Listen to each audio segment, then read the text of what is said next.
Hi, this is Tom Kemp, CEO of Centrify. I'm joined today with Mike Patnode, our Director of Engineering, and what we're going to talk about today is migrating Unix directories to Active Directory. Now, we've already covered the overall architecture of Centrify with Paul Moore, our CTO.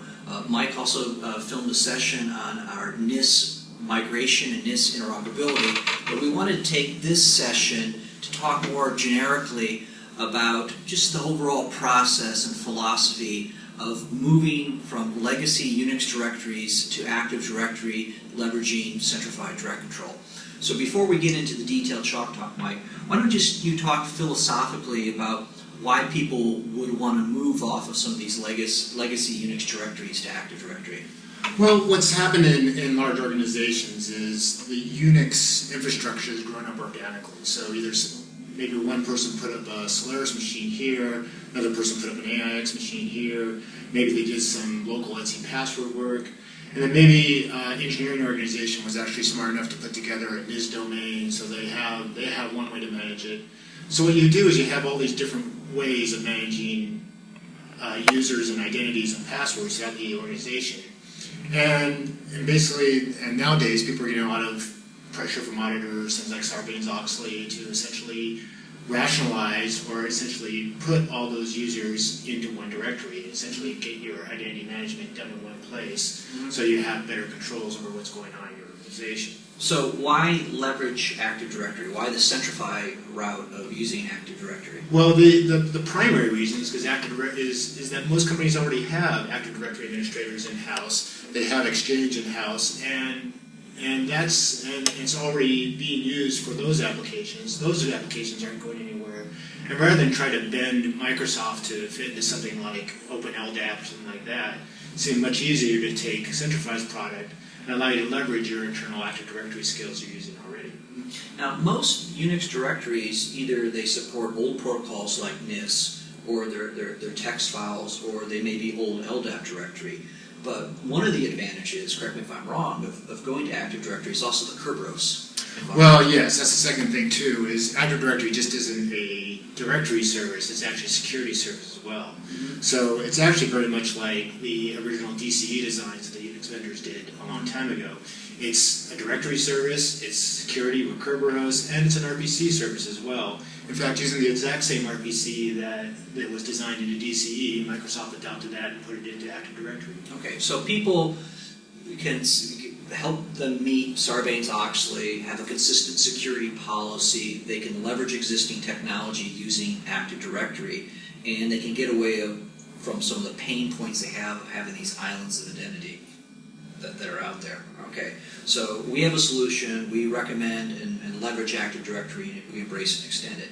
So what are some of the philosophical ways that once people decide to go down the path of using Active Directory, how do they actually go through the migration from getting from point A, which is potentially islands of identity, Etsy passwords, some miscellaneous NIS domains, maybe some old LDAP directories, etc., to point B, which is Active Directory and Centrify. So why don't you just, at this the highest level, talk about Sure. That? So one of the great things that Centrify Direct Control provides is this concept of zones. And zones map very nicely to NIS domains or an LDAP directory or even individual Etsy password files on machines.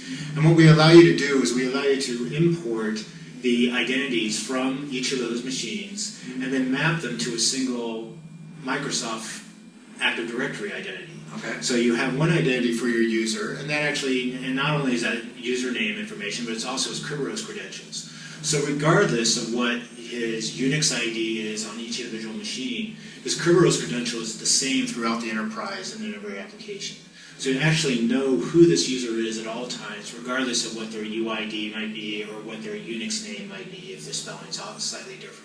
Okay, so why don't you talk a little bit more about the zone concept, because I know Paul Moore in our session that we had in talking about the architecture, he talked about it. I know you talked about it in the NIS video webcast that we did, but just talk a little bit more about the zoning concept and the value right there and how people would use this to migrate directories to active, Unix directories to Active Directory? So zones buy you two really interesting things. One, they create a UID space, where essentially a unique UID space where users and groups can have unique names and unique IDs and not worry about what their representations are in other Unix machines outside of that individual zone.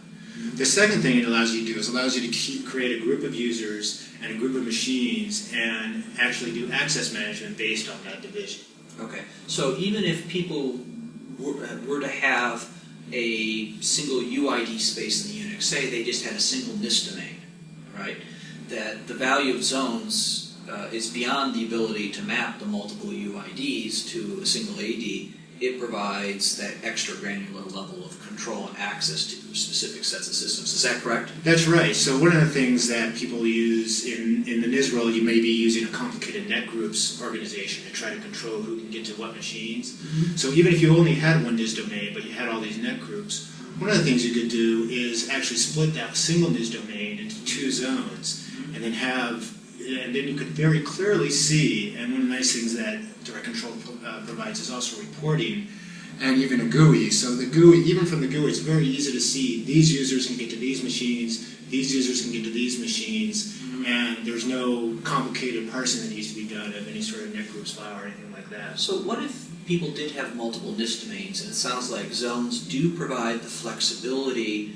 to be able to map the multiple UIDs to a single AD, so you kind of have that master passport, and then it turns out if you go into one group of systems, your underlying UID is one thing, in a different system it's another, and those UIDs can be conflicting with each other in different zones.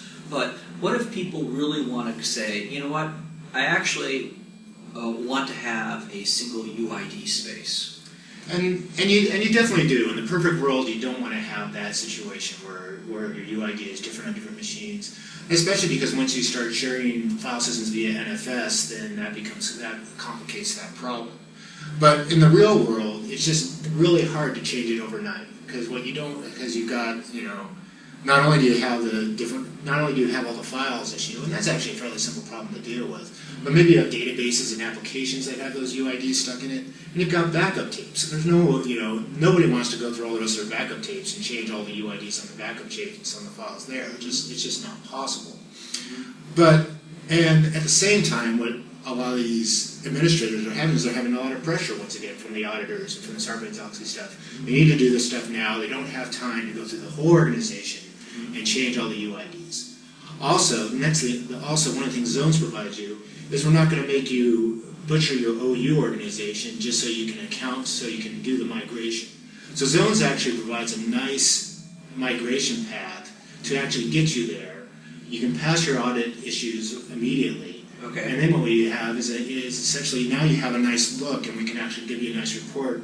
Okay, now you can see where the UID issues are and start working on a plan to migrate them. Okay. So what you're saying is that the big bang, maybe even point C. Point A is multiple NIST domains, Etsy password. You may have your Mac systems with your own UIDs. It's just all over the map, right? Point B, for the biggest point of pain that people have, is just passing the auditors, having a consistent password policy, a single Kerberos credential, as you talked about as well. And so zones can help you get there. And then point C potentially could be a completely flat UID space. And do we help people get to point C, where maybe that's their nirvana, and do we help people even get there? Absolutely, because first of all, zones gives you a nice migration path. So once you've imported everything in the zones, then you have all your data in one place, and you can look at that and actually start seeing where you want to start making your UID changes. Okay. Then from there, we actually have a tool, and what you can do is we allow you to essentially move a computer from one zone to another. So you have the disparate UID zone, then you have the good UID zone. Okay. So now you take your computer, you drag it from the zone you want to migrate away from to your default zone or to your global UID zone. And then we have a tool you can run on the Unix machine. It will go look and see the new zone information. It will look at the local Etsy password information, and it will actually do a comparison against the two and go through the entire file system, change all the user IDs to match the zone, change all the group IDs to match the zone, and generate a report on what it did and give you a couple things. One, of course, you can run it in a reporting mode, which will tell you what it's going to do. And then two, even after it's done, it actually creates a rollback file, so you can actually undo the changes once it's done. That's pretty cool. What's that utility called? We call that AD FixID. Okay, and that's something that we make available on a resource site as well. That's true. So people can use it. So it sounds like it's also not the big bang where it changes it. It provides this reporting capability and then a rollback capability as well. Okay, so that's kind of at a high level. So from point A, basically all these islands of identity, NIS and all that stuff, to point B, getting everything in an Active Directory. And then if you want to go even further, where you have a complete clean UID space, it sounds like we provide tools, UIs, reporting, and even fix-it type scripts as well to facilitate that. Did I miss anything in terms of kind of the way that people can go, with this? That pretty gives you the whole picture. We can provide the reporting tools to show you where your issues are, and we have the tools to essentially go in, leverage that same information to fix the problem in your file system. Okay, so let's actually maybe start doing some chalk talking here, and so maybe walk people through. Say they've got some Etsy password managed systems, some misdomains, they've got Active Directory. How would you recommend to people that they just start beginning the migration? I mean, it definitely seems that one element is to get the data into Active Directory, right? But then there's another element which is actually putting the software on the actual Unix systems itself. Correct. So the first thing you start with a couple zones, and you figure you're going to create one zone. We'll call this the global zone. And that's the zone where everybody's UID space is going to be clean. Okay. And then maybe you have a couple other migration zones. So we have a NIS migration zone. And then maybe we have you have one AIX box, which is its own password. So you have the AIX zone. Mm-hmm. So to essentially get all your passwords in sync, all your Kerberos identities in sync, what you then do is from these individual boxes,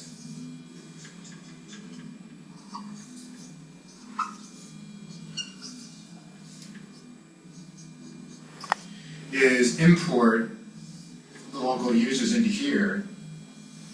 And our import process essentially allows you to go find the real AD user, and much of this is done automatically, and map the right AD user to the right password entry on the AIX box.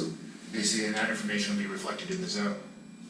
And now, is it a command line that it stuffs the data in, or is it actually a wizard where you can actually see the visualization of which users map to which? So the import utility is a wizard, and it actually pulls everything up in the UI, allows you to see all the users you have on the Unix system, and it'll then go through and try to do an automatic match. So it does tries to do an automatic match of users in Active Directory. Okay. If it finds a conflict or something that it can't decide, it essentially puts those in a list for you and allows you to go through and resolve those. Plus, you can check the ones that have been automatically resolved, make sure those are correct. And once that all looks good to you, you simply click accept, and then all those users are then imported into the user container underneath the zone. Mm-hmm. They're linked back to the actual real AD user in AD, so we know who it is. Mm-hmm. And along with all their Unix information. So now these users can log into the AIX box in this case using their same identity, but now they're using their AD username and password. So via this wizard, it sounds like we just don't stuff the data in. We actually put it into a pending state where people can eyeball it, and we do the intelligent matching. And then when the customer do they have to do it all, or can they do one by one? You can or select multiple ones? Right, you can select multiple ones, or do them one by one, or just select everything and pull them all in at once. Usually what you want to do is one of the things the import tool will do is you can have everything sorted by UID. So you might have a bunch of local users like root, or your Oracle user or something like that. And maybe you don't want to import those into Active Directory. So you can just remove those from the list and then import all the rest of the users that actually match users in Active Directory. So through the zone capability, so it's very possible that Tom Kemp could be a user in the AIX, but also Tom Kemp could be a user in the NIS Exactly, and of course, and maybe on the AIX machine you're called Tom, and maybe in the NIS you're T Kemp. Okay. But those still all map back to the same Tom Kemp user in Active Directory. Okay. And so if people would, what if I'm used to logging on to Tom to the system? Do I have to specify tom.kemp, or I can still log on as Tom? Nice thing is you can use either one. So now, let's say you know, once everything gets merged in the zone, you don't remember whether you were Tom or T Kemp. You don't have to. You can now just log in as Tom Kemp over here. Tom Kemp, or use my old Tom, and I assume Or Tom. Yep, and the password will always, of course, be my Active Directory password. Exactly. It's always the same password. And although, of course, all the Active Directory password rules are enforced, so if it's time to change it in Active Directory, it's time to change it on AIX. And this data is stored in the zones. All this information is stored in RFC 2307.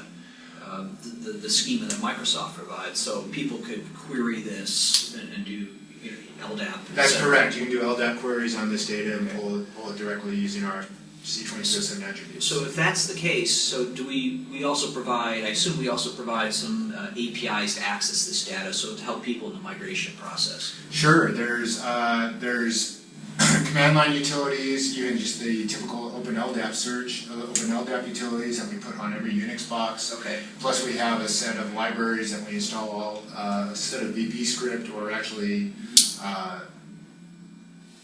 ActiveX controls, .NET interfaces on the Windows machine. Okay. That allow you to write APIs on the Windows box. So as part of this migration, maybe for new users, using the fact that we store it in RFC 2307 plus the various APIs, that people could also, for new users that historically haven't been in NIS, but they need to be Unix enabled, they can be provisioned through a provisioning product. Absolutely. Okay.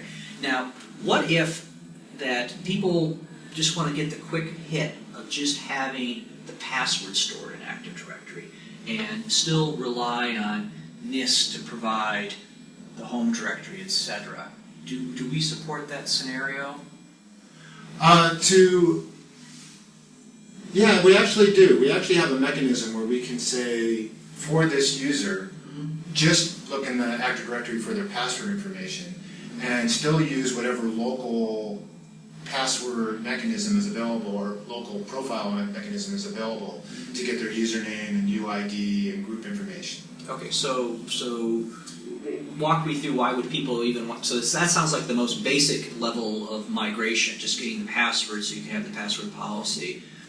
What are some of the scenarios why people potentially may want to consider doing that? You know, the primary reason people like to do that is for a root user. So you have your local root user on every machine.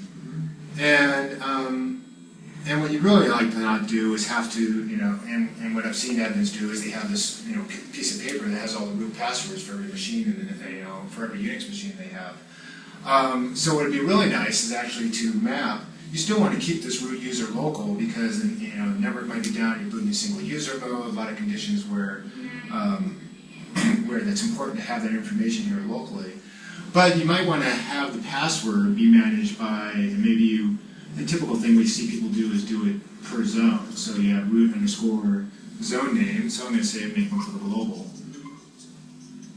And then what we allow you to do is we allow you to map this user to this account just for password purposes. So still all the home directory, user ID, all that information is still gathered locally. But for their password is now managed here. Now the nice thing is that when you want to go change the root password across all the machines, you only need to do it in one place. Okay. So now that we've got to the scenario where we've got Tom and T Kemp, mapped back to tom.kemp, and then you've talked about the global.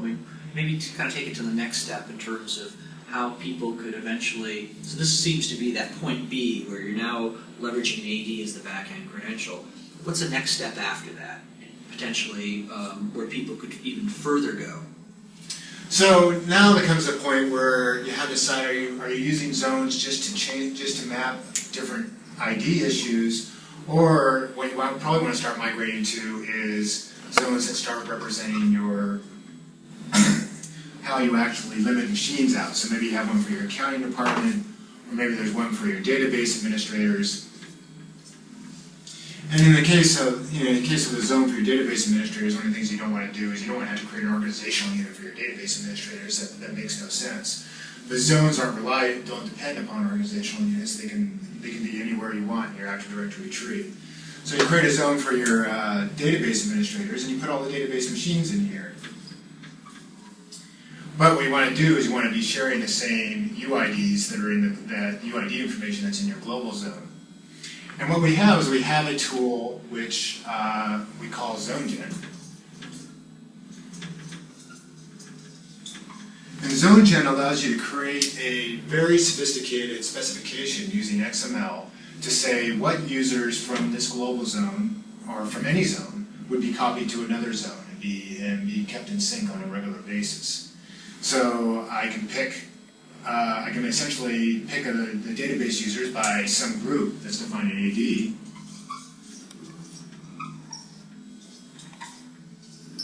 So I got my database users there. And essentially what I can do is I can use ZoneGen and say, hey, take all the database users out of the global zone and copy them into the database zone. That's great. So, okay, so it sounds like the importation of the information into Active Directory, but now what if people, it may take them a while to move the data. Can they still deploy and begin the migration on a machine-by-machine basis or a user-by-user basis? So when you're actually, so now we're going back to the individual machines. And we definitely ran into some customers. They have a large NIS deployment, and they don't even want their users to know that they've essentially switching from NIS to Active Directory. They want to be as transparent process as possible.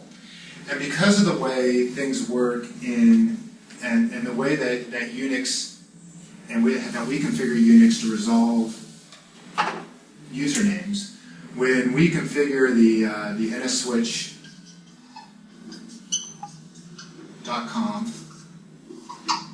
or the pam.conf, these things work in a stack organization. So when Unix is going to go resolve a username, we build the identification stack, so it first looks in Centrify, which will obviously go talk to Active Directory. And then we still leave whatever local mechanism was in place. So maybe this is NIS, or maybe you then drop down to the local files after that. What this allows you to do is you can install Centrify on every machine in your NIS domain. Okay. And not do anything with, and you haven't imported any users yet. So now, when a user logs in, it goes into Centrify. Centrify sees there's no users there, and it just passes it down to the NIS module. And now NIS is still authenticating all your users.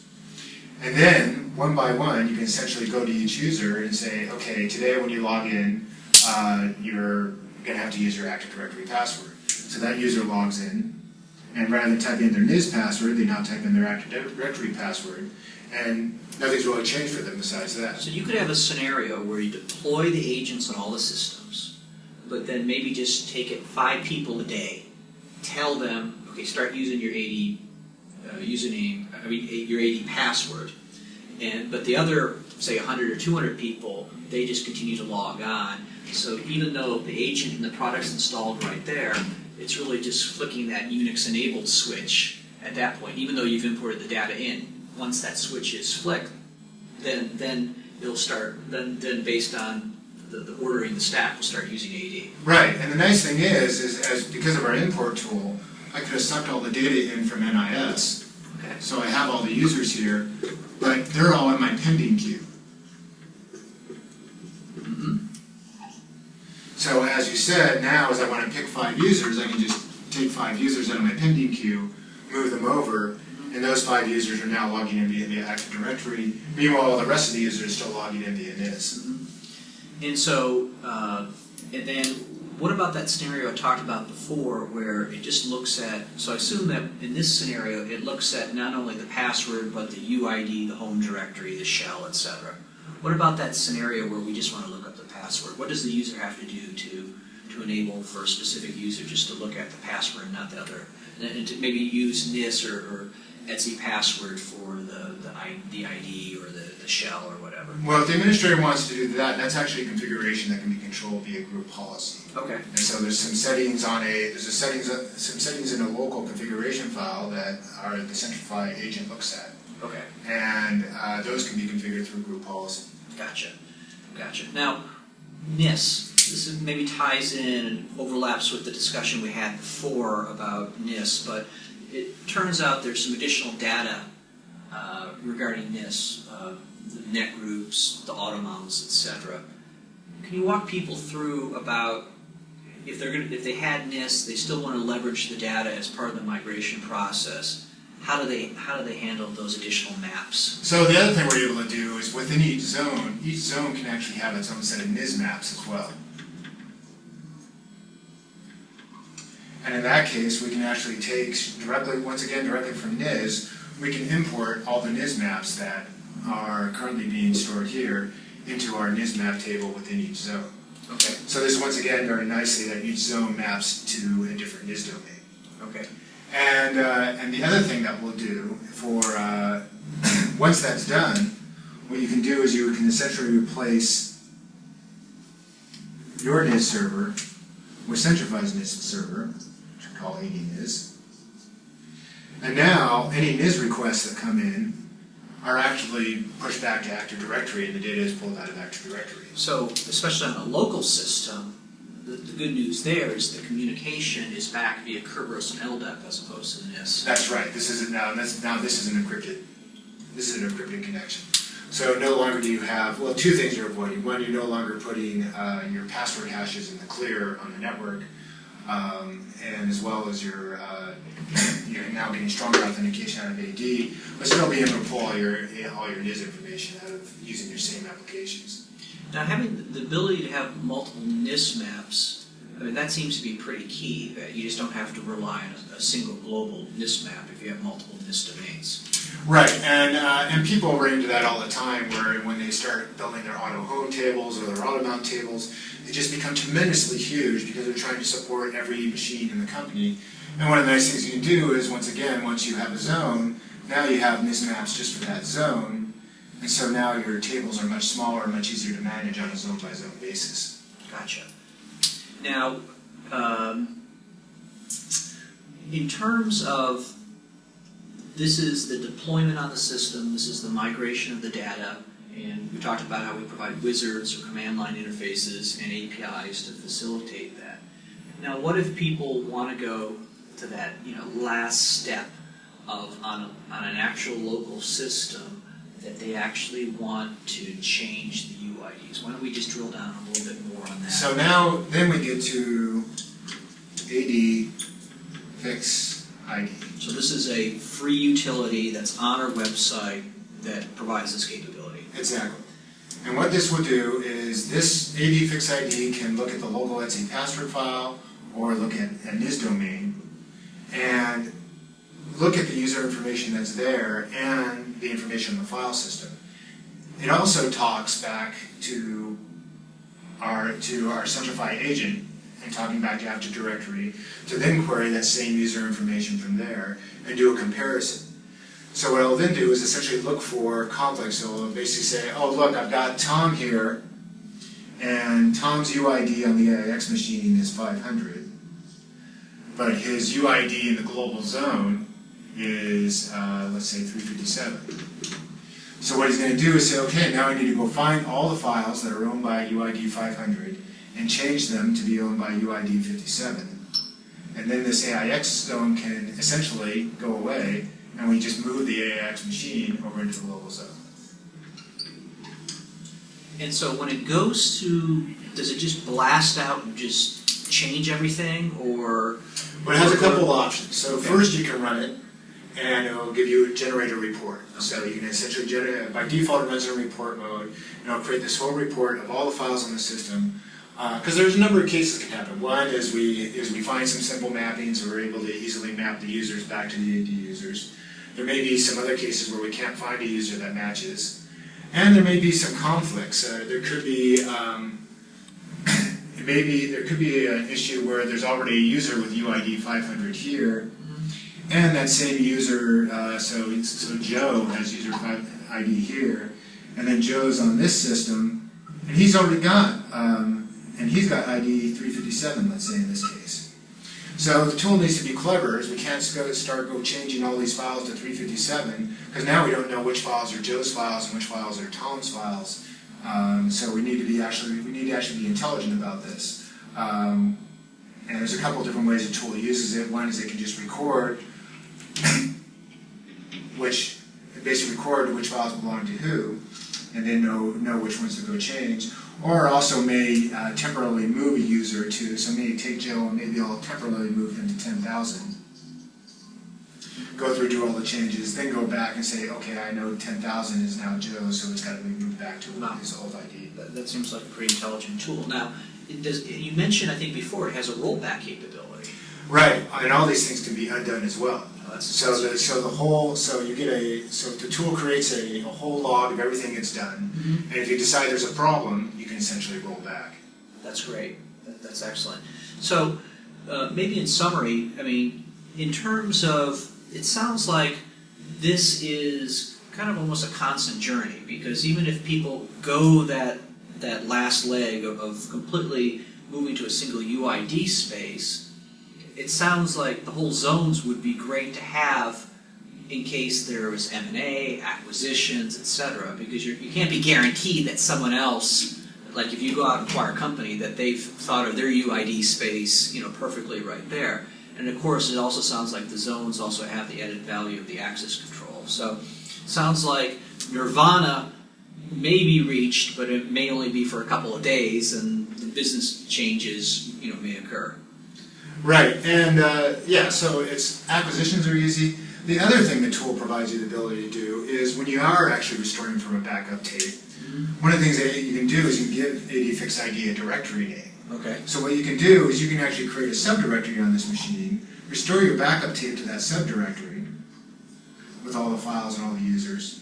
And because AD FixID kept the information, the original information, it can now be pointed to this directory and you say, okay, go fix this directory structure for me. And it'll essentially go and repair that directory structure in the same way it did the original machine. That's a really neat capability right there. But customers should realize that even if they do go the whole AD FixID, completely rationalize the space and all that stuff, but that doesn't mean that all your backup tapes are magically fixed and resolved. Right, and if you're at a large organization, you have a automatic tape offline storage mechanism where users can just request files and get them restored. This isn't going to work for you either. Yeah. Okay. Great. All right. So this sounds pretty exciting. So the key thing is, it sounds like we provide the various wizards to get the data from from etc. password, NIS, etc. on the Unix into AD. We just don't stuff it in there. We provide the ability and the flexibility to have multiple identities associated with a single Active Directory account. Sounds like we also provide the ability to provision new users automatically via APIs as well as standard data storage. And it sounds like at the local system level, we give you the flexibility of being in the stack right here to determine which users actually go to AD versus NIS. We give the flexibility via some local configurations to actually determine whether or not they just get the password from AD and then the UID and the other stuff right here as well. And then the flexibility also, it sounds like, to deploy on a user-by-user, system-by-system basis as well, so they just don't have to do a big bang. And then finally, we also provide the capability to fix the IDs if they want to go that path. And even if they finally go down that path, it sounds like we have the added flexibility to actually take into account any additional acquisitions, divestitures, etc. So did I do a good job of summarizing that? I think I learned a lot. So anything that I missed? No, that's a pretty good. That's a pretty good summary. And the key thing is, key thing to remember is that in those cases you have some nearline storage system or something like that, where it's just impossible to rationalize the UIDs. Zone gives you a solution. The zones give you a long-term solution for that situation. So in some sense, having this GUI to get a Unix view of the data, it's a good thing. It's even though we provide extensions to Active Directory using as a computer, the fact that we provide this import wizard, this reporting capability, it sounds like it just makes people's lives easier. So so it sounds like there's significant value in this add-on console that we provide as well. Exactly. Yeah. Great. All right. Anything else? That's about it. Great. Well, thanks a lot, Mike. That was a great session. So I urge everyone to, if you have a NIS environment, that Mike and I recorded another video webcast where Mike goes into painful detail about how to import the NIS maps in there and how to work with NIS in both a local or remote type setting. If you want more information about zones and their architecture and the data storage of zones, a key thing to watch is Paul Moore in my video, and actually Paul does all the talking in that one, that talks about Centrify direct control data storage capabilities as well. And of course, just for an overview of the product, there's an overview of the architecture as well. So thanks a lot, Mike, and hope to see you again soon. Thank you very much.